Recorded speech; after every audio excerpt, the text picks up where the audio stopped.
तो स्टूडेंट बहुत ज़्यादा इनिशियल टेस्ट प्रिपरेशन के बारे में पूछ रहे हैं, चाहे वो एएफएनएस का हो, पीएमए, जीडीपी या जो भी कोर्स हो, ठीक है। तो उस बारे में बहुत ज़्यादा परेशान होते हैं कि हम प्रिपरेशन कहाँ से करें, ठीक है। तो ये वीडियो है ना, ये आप सब के लिए है। और स्पेशली जो एएफएनएस की एक कैंडिडेट थी, तो उन्होंने जो टेस्ट दिया था इनिशियल टेस्ट का, तो ये उनका एक्सपीरियंस है। उनको जितने एमसीक्यूज़ याद थे तो उन्होंने ये शेयर की है। तो ये मैं आप सबके साथ शेयर करने वाली है। और ये जो एमसीक्यूज़ होते हैं ना, ये ऐसा नहीं है कि हर बार चेंज होते रहते हैं, ये रिपीटेड एमसीक्यूज़ होते हैं, ठीक है। और हर बार ये रिपीट होते रहते हैं, ठीक है। तो इसलिए ये वीडियो बहुत ज़्यादा इम्पोर्टेंट है आप सबके लिए। तो चले वीडियो को स्टार्ट करते हैं। तो सबसे पहला जो क्वेश्चन है वो ये इंग्लिश में लिखा है, लेकिन मैं आपको उर्दू में बताऊंगी ताकि आप सबको समझ आ जाए, ठीक है। बहुत सारे कैंडिडेट इस तरह के होते हैं जो कहते हैं कि हमें इसलिए टेस्ट मुश्किल होता है क्योंकि हमें इंग्लिश की इतनी ज़्यादा समझ नहीं आती, तो इसलिए मैं आपको उर्दू में ही बताऊँगी, ठीक है। क्वेश्चन है उसमें बताया जा रहा है कि बिलाल वॉक कर रहा है नॉर्थ को, ठीक है, नॉर्थ साइड को, फिर वो टर्न करता है लेफ़्ट साइड को, फिर वो राइट साइड को टर्न करता है। तो अब जो करंट डायरेक्शन होगी बिलाल की वो क्या होगी, ठीक है। तो यहाँ पर मैंने एक बिल्कुल रफली एक डायग्राम आपके लिए बनाया हुआ है ताकि आपको समझ आ जाए, या आप प्रैक्टिकली करें तो आपको ज़्यादा अच्छे तरीके से समझ आ जाएगा, ठीक है। ये येलो कलर में जो पॉइंट है ये हमारा स्टार्टिंग पॉइंट है। तो इस तरह बिलाल चल रहा है, ठीक है, नॉर्थ को, फिर उसने लेफ़्ट को टर्न करना है और फिर उसने राइट को फिर टर्न करना है। तो अब उनकी जो डायरेक्शन है बिलाल की तो वो क्या होगी, ठीक है।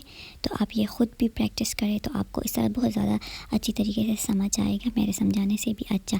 तो वो होगी नॉर्थ, तो इसका आंसर नॉर्थ होगा। क्वेश्चन है वो ये है कि क्लास में 1500 स्टूडेंट्स है और उसमें से 1200 स्टूडेंट प्रेजेंट है, ठीक है। तो फिर ये कह रहे हैं यहाँ पर कि आप प्रेजेंट स्टूडेंट्स की परसेंटेज क्या होगी, ठीक है। तो इसको अब हम सॉल्व करेंगे। तो हम इस तरह लिखेंगे, टोटल स्टूडेंट्स हमारे पास 1500 है और प्रेजेंट स्टूडेंट हमारे पास 1200 है, ठीक है।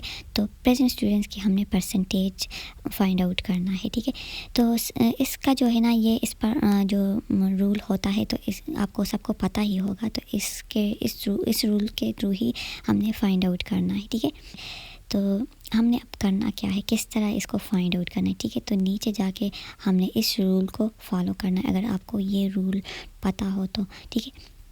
तो इसमें जो है ना, सबसे पहले हमने डिवाइड करना है। तो 1200 को हमने 1500 पर डिवाइड करना है, ठीक है।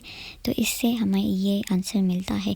फिर हमने 1200 को इससे मल्टीप्लाई करना है, तो हमारे पास ये आ जाएगा, ठीक है, 80। तो 80 जो हमारे पास जो स्टूडेंट्स प्रेजेंट है तो उनकी परसेंटेज जो है ना वो 80 है, ठीक है। 80% स्टूडेंट्स जो है ना, स्टूडेंट जो है ना वो हमारे पास क्लास में प्रेजेंट है, ठीक है। तो ये इसका आंसर होगा। और ये आप ख़ुद प्रैक्टिस करें, ठीक है। या आप नंबर चेंज करें और आप ख़ुद फाइंड आउट करें, इस तरह प्रैक्टिस करनी होगी इसकी, ठीक है। क्योंकि आपके पास वहाँ पर उतना ज़्यादा टाइम नहीं होता, तो आप जितनी आपकी ज़्यादा प्रैक्टिस होगी उतनी आपकी टेस्ट अच्छी होगी। तो सेकंड नंबर क्वेश्चन जो है ना वो है, if yesterday is Friday what will be the day after tomorrow. तो इसमें बताया जा रहा है कि अगर कल फ्राइडे था तो यहाँ पर पूछा जा रहा है कि फिर कल के बाद जो दिन आएगा वो कौन सा होगा, ठीक है। तो आप यहाँ पर वीडियो को स्टॉप भी कर सकते, ख़ुद भी सोच लें, ठीक है। तो इस तरह प्रैक्टिस आपकी अच्छी होगी। तो यहाँ पर मैंने एक्सप्लेन किया है कि अगर कल फ्राइडे था, ठीक है, तो आज सैटरडे होगा और टुमारो विल बी संडे। तो टुमारो के बाद जो दिन आएगा वो कौन सा होगा, तो वो होगा मंडे, ठीक है। तो ये इस तरह आपने सोचना है और समझना है, ठीक है। तो इसका जो आंसर है वो मंडे है, ठीक हो गया। तो आप में से अगर किसी ने प्रिपरेशन करनी है एएफएनएस के अलावा भी पीएमए, टीसीसी हो गए, जीडीपी और भी बहुत सारे कोर्सेज है, तो अगर आपने प्रिपरेशन करनी है तो आप मेरे इस फेसबुक पेज पर आ जाए, ठीक है। और यहाँ से आप मुझसे कांटेक्ट कर सकते हैं। तो जैसा कि फेसबुक में सेम नेम से बहुत से पेजेस बने होते हैं, ठीक है। तो इसलिए मैंने अबाउट में अपना वेबसाइट भी ऐड किया हुआ है, तो इससे आपको पता चलेगा कि यही मेरा पेज है। अब नेक्स्ट क्वेश्चन जो हमारे पास है, what will be the quarter of 1/10 of 120, ठीक है। तो तो इसमें मैं दो मेथड से आपको एक्सप्लेन किया है, एक ये है और फिर दूसरा मैं आपको इसके बाद बताऊंगी। तो फर्स्ट कैलकुलेट 1/4 ऑफ 1/10, ठीक है। तो 1/4 ऑफ 1/10 इज़ 1/4, मतलब इस तरह लिखना है। फिर quarter of 1/10 is equal to ये लिखना है और मल्टीप्लाई बाय जिस तरह यहाँ पर लिखा हुआ है ना, तो फिर आपने ये लिखना है, ठीक है। तो quarter of 1/10 of 1 is equal to, फिर इस तरह ये आपने लिखना है और मल्टीप्लाई बाय 120 लिखना है। जब इसको आप कैलकुलेट करेगी तो फिर इससे ये वाला आंसर आएगा। फिर सेकंड मेथड में मैंने आपको इजी मेथड से समझाया हुआ है, मुझे ये वाला मेथड ज़्यादा इजी लग रहा है, ठीक है, आपको समझाने में और आपको समझने में भी। तो 1/10 ऑफ 120, तो 120 को आपने 10 पर डिवाइड करना है तो 12 आया जाएगा। 1/4 ऑफ 1/10, फिर उसके बाद आपने 12 को डिवाइड बाय 4 पे करना है, तो इससे आपका 3 आंसर आ जाएगा, ठीक है। अब नेक्स्ट क्वेश्चन जो है ना वो 1 + 2 divide by 2 is equal to क्या है, ठीक है। तो इसमें भी जो ऊपर मैंने रूल बताया था ना, तो वही इसमें भी फॉलो करना है। तो सबसे पहले आपने 2 डिवाइड बाई 2 करना है तो 1 आ जाएगा। फिर 1 + 1 इज इक्वल टू आपकी आंसर यहाँ पर 2 आ जाएगा। इस तरह ये रूल आपने फॉलो करना है, ठीक। फिर 5th नंबर क्वेश्चन में बताया जा रहा है कि एक आदमी 20 किलोमीटर वॉक करता है 1 आवर एंड 40 मिनट्स में।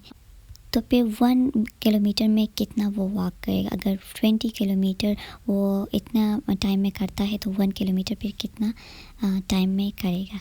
तो यहाँ पर मैंने फिर स्टेप बाय स्टेप आपको बताया हुआ है। तो फिर आपने इस तरह करना है कि ये अपनी जगह पर लिखना है और आवर को आपने मिनट्स में कन्वर्ट करना है। तो 60 मिनट्स और 40 मिनट्स को जब प्लस किया जाता है तो 100 मिनट्स आते हैं, ठीक है। तो अब हमने 1 किलोमीटर को फाइंड आउट करना है। तो 100 को आपने 20 किलोमीटर जो है ना वो फिर आपने 100 पर डिवाइड करना है, 100 मिनट्स पर, ठीक है। तो इससे आपके पास ये आंसर आ जाएगा, मतलब 5 मिनट्स। तो 7 नंबर क्वेश्चन जो है ना वो भी 6 की तरह थोड़ा सेम ही है कि अहमद अगर नॉर्थ साइड पर वॉक कर रहा है फिर वो लेफ़्ट साइड टर्न होता है तो फिर अहमद की डायरेक्शन क्या होगी। तो ये वाला जो है ना ये आपने मुझे कमेंट सेक्शन में बताना है, क्योंकि मुझे भी पता चले कि आपको कितना समझ आ रहा है और कितना समझ आपको इस वाले की आ गई, ठीक है। तो इससे थोड़ा मुझे भी खुशी होगी अगर आपको ये चीज़ें समझ आ रही है, ठीक है, ये होगा। तो फिर 8 नंबर क्वेश्चन में पूछा जा रहा है कि अगर मंथ के सेकंड डे पर फ्राइडे है तो फिर उसी मंथ की 23 डे पर कौन सा डे होगा, ठीक है। 23 को कौन सा डे होगा, तो ये आप ख़ुद भी सोचें। और यहाँ पर मैंने आपको कैलेंडर दी हुई ताकि मैं आपको इजीली समझा सकूँ कि अगर सेकंड डे पर फ्राइडे है, ठीक है, सेकंड डे पर फ्राइडे है तो फिर 23 डे पर कौन सा डे होगा। 23 को कौन सा डे होगा, तो आप ऊपर जाए तो वो भी फ्राइडे ही आ रहा है। तो इसका आंसर जो है ना वो फ्राइडे है, ठीक है। और मैं उम्मीद करती हूँ आपको समझ आ रही होगी मेरे समझाने से। और फिर नेक्स्ट क्वेश्चन जो है ना 9 नंबर, ये बहुत ज़्यादा इंपॉर्टेंट क्वेश्चन है। ये आपको अभी नेक्स्ट आपकी जो टेस्ट होगी उसमें भी आ सकते हैं ये सारे क्वेश्चन, ठीक है। तो इसके बाद भी मैंने बहुत सारी वीडियोस बनानी है एकेडमिक पर भी और वर्बल की और भी बहुत सारी वीडियोस है, ठीक है। तो 9 नंबर क्वेश्चन है if definitely is absolutely then totally is to, मतलब आपने इसकी सिमिलर जो वर्ड्स होते हैं ना तो वो फाइंड आउट करना है। तो जिस तरह डेफिनेट की एब्सोल्युटली हो गए तो टोटली की आपके पास मतलब क्या आपको ऑप्शंस दी होगी, ठीक है। इस तरह नहीं होगा कि आपने ख़ुद फाइंड आउट करना है। ये MCQs टाइप की क्वेश्चन होगी और आपको 4 ऑप्शंस दिए होते हैं। तो टोटली इज़ टू इंटायरली, ठीक है। इसका आंसर जो है ना इंटायरली है। तो आपके जो बहुत आपकी जो सिमिलर आपको लग रहा होगा तो फिर आपने उनको फिर आपने टिक करना है, ठीक है। फिर 10 नंबर क्वेश्चन जो है ना वो भी सेम फर्स्ट जो क्वेश्चन था उसी तरह ही है, लेकिन फर्स्ट क्वेश्चन में जो था ना वो हमने प्रेजेंट स्टूडेंट्स की परसेंटेज फाइंड आउट करनी थी। अब एब्सेंट की फाइंड आउट करनी, बिल्कुल सेम उसी तरह ही आपने करना है।